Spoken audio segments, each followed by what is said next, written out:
May the words of my mouth and the meditations of all of our hearts be acceptable in your sight, O God, for you are our strength and our Redeemer. Amen. Good morning, Cathedral family. Jesus took with him Peter and John and James and went up on the mountain to pray. Several years ago, I was privileged to travel to Cape Town, South Africa, with my sisters.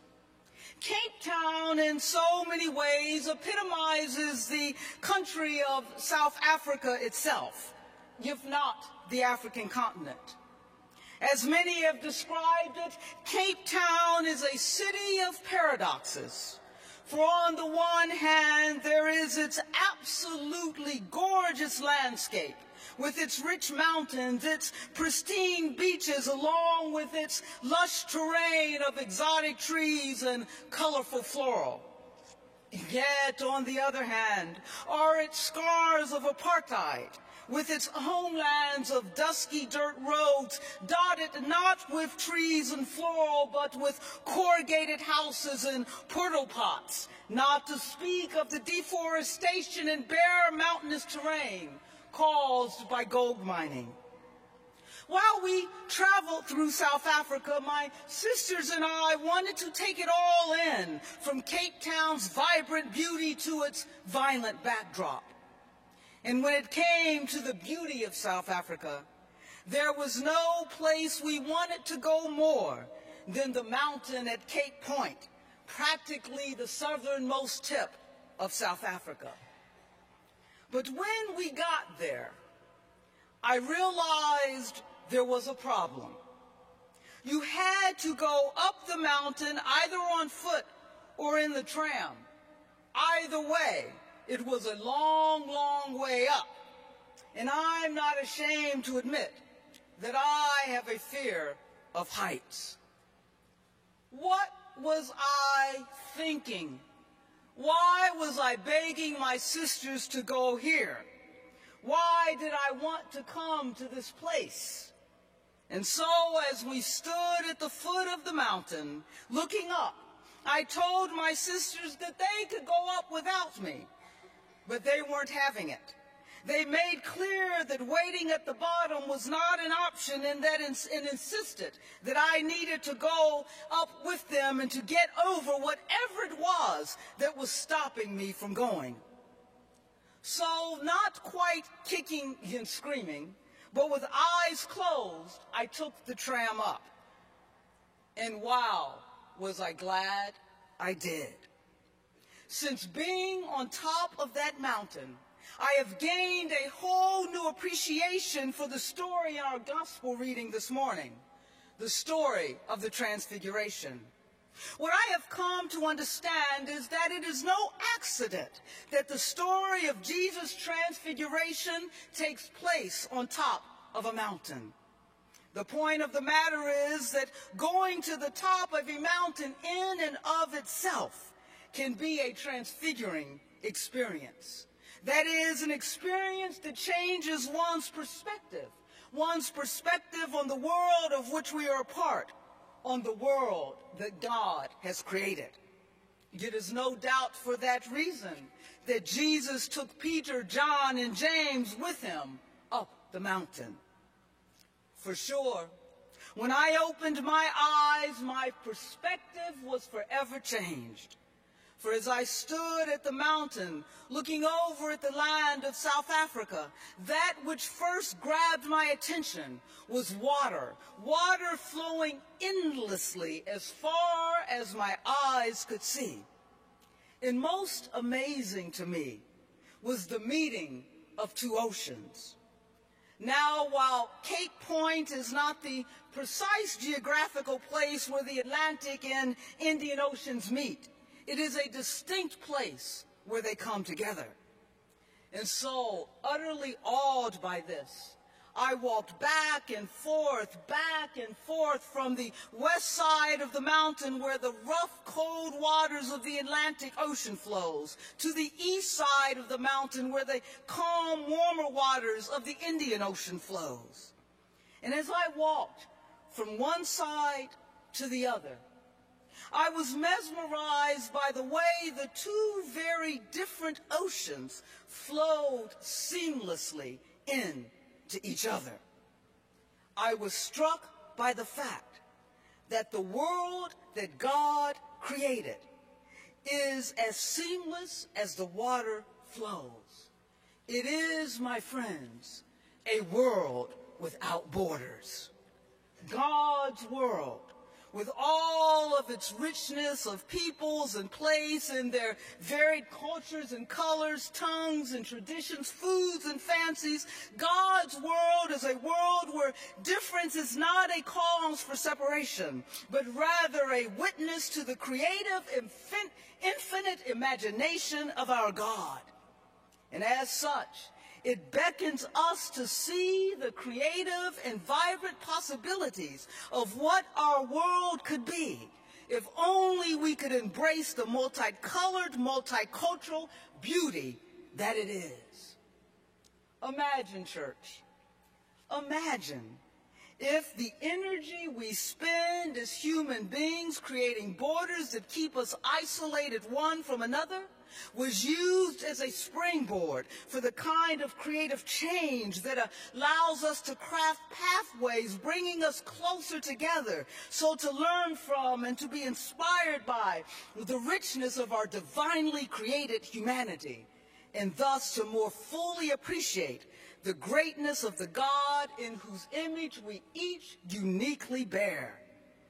The God to whom Jesus prayed on that mountain is a God for whom there is neither Greek nor Jew, neither slave nor free. This God, the God of Jesus, is a God without borders, as revealed by the world that this God has created. But now, not only was I struck by this seamless flow of water, I was in awe of just how much water there was. Water, water everywhere. Recognizing that reminded me of how vital water is to life. And so the fact that the world which God created is over 70% water is no surprise, for it testifies to a God who has provided and always provides what we need for life to thrive. Make no mistake about it, God has given to us all that we need to live. Yet,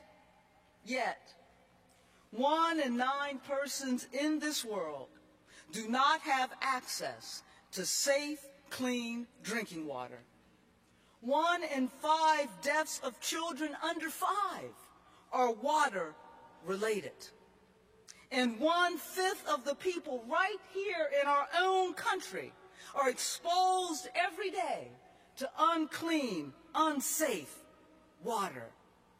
How can there be a single solitary child born into this world that is God's without access to safe water for living, not to speak of the shelter and food and other resources needed to thrive? Cathedral, Imagine that if instead of competing with one another as though there are not resources enough, or as if some are entitled to live while others are not, imagine if we collaborated with one another, using our knowledge and our skills to share the abundant resources that God has provided, so that all of God's children have a chance to grow into the fullness of whomever it is that God has created them to be. There is a word in South Africa that describes what it means to be part of this world that God has created. That word is Ubuntu. It says, I am because you are. It points to the fact that we are all bound together, a part of one divine human family, a part of one shared earth. To stand at the Cape in South Africa, hearing the flow of the water, is to hear the still small voice of God's Ubuntu, calling us to act like the family we are, and to share with one another that which God has given to us in abundance, the resources for life. And so it is no wonder that Elijah would appear with Jesus on the mountain, for it was he who, after being threatened, fled for his life to Mount Orab, where he heard in a still small voice God assuring him that he had the resources to live. Our God is a God who provides a way for life to flourish. There is so much more that could be said about the view from atop the mountain, but in the end, it all culminates into one thing.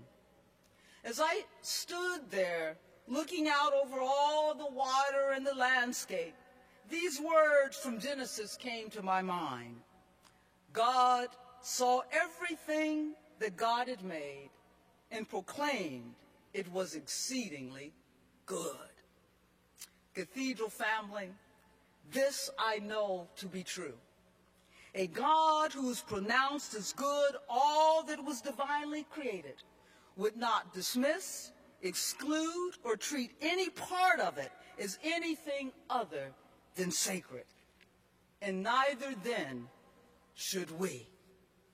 To know the goodness of God's creation is for us to live into the very goodness of who we are by behaving with goodness toward that which God has created, beginning with being good to one another.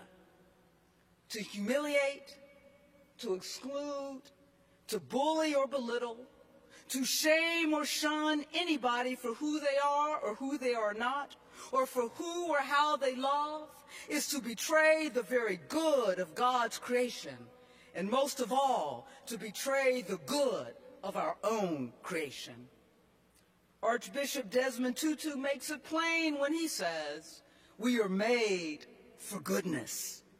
And knowing that matters, he says. For when we find ourselves acting in ways that are indecent and unkind, we simply must dig deep into ourselves. And as the Archbishop says, discover our true nature and then act accordingly. That all that God created is good, that's a fact. Left for us to do is to live into the good that God created and proclaimed us to be. And so, it is fitting that Moses appeared on the mountain with Jesus, for it was on Mount Sinai that he received the 10 Commandments, which command us to live into the intrinsic goodness of who we are in relationship to God and hence ourselves and one another. Thou shalt love the Lord thy God with all thy heart, with all thy soul, and with all thy mind, Jesus said. This is the first and great commandment, and the second is like unto it. Thou shalt love thy neighbor as thyself. On these 2 commandments hang all the laws and the prophets. And so on the mountain with Jesus, as his face changed and his clothes became dazzling white, were Moses the lawgiver and Elijah the prophet. There is so much more that I can say about this gospel story this morning. It is a story rich with symbols, characters, and meaning. However, for me in this moment that we find ourselves living, it is about the mountain.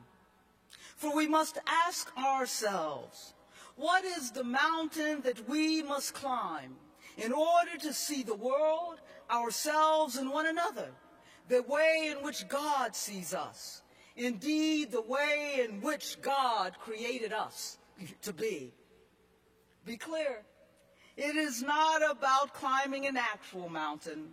Rather, it is about overcoming whatever fears and discomforts that we may have that prevent us from reaching the heights of who we as creatures of God can be. What are the fears that cause us to erect borders between God's people and ourselves? What is the insecurity that stops us from accepting as family those who are different from ourselves? And what are the limitations that prevent us from simply being good? Whatever those things are, we must face and overcome them. For here is what I know, that we only become better when we confront ourselves in whatever it is that is holding us back from being who we know we can be. In church, we know we can be better than we are right now. Why do we know that? Because God, our God, created us to be better. I started this sermon by saying how afraid I was to climb the mountain at Cape Point. And I was. Ultimately, what convinced me to climb was my sister saying to me that this was my opportunity to do it, to overcome my fears and discomfort and even my insecurity. When, they asked me, would I get such an opportunity again? Cathedral family, here we are. Here we are in a world quite frankly we know isn't the way it is supposed to be. I don't need to tell you that ours is a time defined by toxic isms of cruelty, indifference, hate, that simply, again, in the words of Tutu, poisons life for all of us. But here is the thing. This is our opportunity. This is our time to do something about it. This is our chance to stare down our fears, our discomforts, whatever it may be. This is our chance to climb the mountain to a different perspective on who we are and can be. Because this is also what I know to be true. That if we want things to be different than the way they are now, then guess what?